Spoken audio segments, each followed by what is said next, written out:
to another episode of 49ers Fan Zone. I'm Libby Weihsmann. And I'm Ramsey. Now, kicking things off with Charlotte football, they lost a heartbreaker to Charleston Southern this weekend in a game that led to its first overtime. Libby's here to break down the game for us. That's right, Alex. The 49ers lost a truly heartbreaking game to Charleston Southern. Final score 47-41. Now, the Bucs got things started early with a touchdown, but it was Matt Johnson that found Austin Duke for a, get ready for this, 74-yard touchdown pass to knot the score 7-7 early in the game.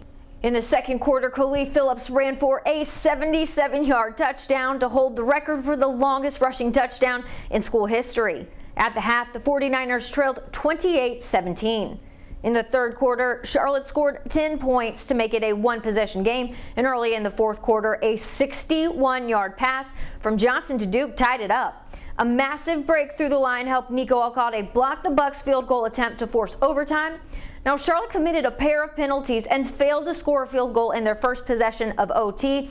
The Bucs were able to capitalize on their good field position and scored the winning touchdown to take the game 47-41 and improve to 5-0. Now, Charlotte is 3-2 on this season, and they're already looking to next week's match against 2-3 Gardner-Webb. Starting quarterback Lucas Beatty returns for the Bulldogs. He helped his team put up more than 50 points last year against Charlotte.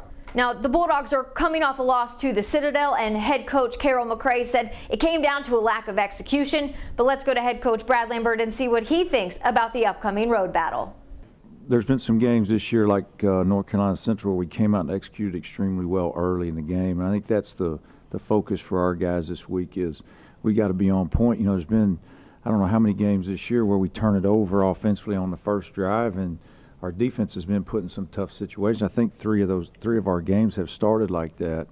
And, you know, every time our defense has went out and responded, once again, we got a fourth down stop on the first drive.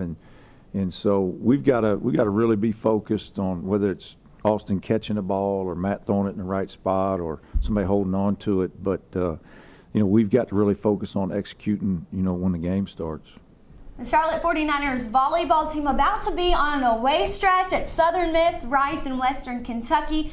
However, this team is coming alive. I watched them play UAB. They defeated them 3-0, and I saw something about this team I have not seen before. Well, Alex, they're going to need to carry that spark into this upcoming trip because they've got 3 challenging road games. Up first, Southern Miss 1-2 in Conference USA right now, but they're 3-1 at home, so they're tough to beat on their home court. Up next, Rice, arguably one of the best teams in Conference USA right now. They've only played 2 conference games. They're 1-1 in CUSA right now, but they're tough. They attack at the net. Last but not least, Western Kentucky, undefeated at home, 14-4 overall. They're tough. They're probably going to be the toughest game for this upcoming little road swing. And the 49ers need to make sure that they own the net and they take accountability for everything. If they go down in scores, they need to fight back. They can't give up. And if they can keep this intensity going, they're definitely going to have a successful weekend. We're 12-7. We are 1-1 in Conference USA. Good start, very good start in our home tournament. We played 4 out-of-conference tournaments, won 3 of them. So it was nice to see our girls are learning how to win. But we're a squad that hasn't been very successful in the last 4 or 5 years on the volleyball court. So it's going to take a little bit more time for us to close some games. We lost some of the matches we thought we had a chance to win, but I'm very happy with the improvement of our young players.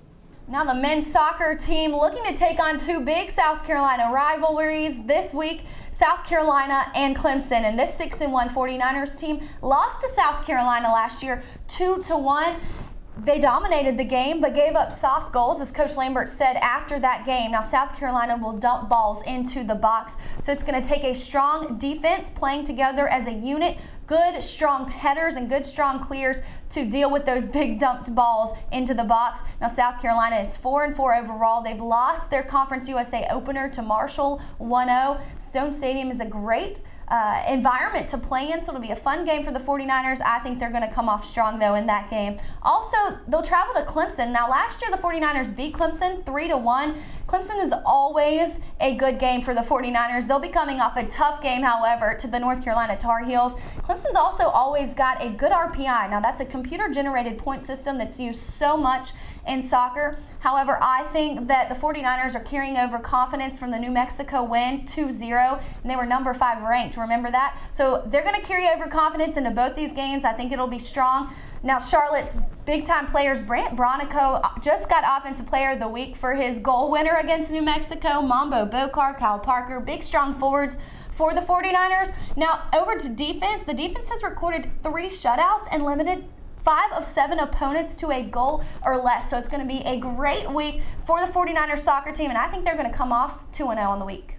The Charlotte 49ers men's and women's cross-country teams had a pair of solid showings at the Charlotte Cross Country Invitational. The women's 6K got the action started for the Niners as they finished 4th as a team, getting 3 top 25 performances.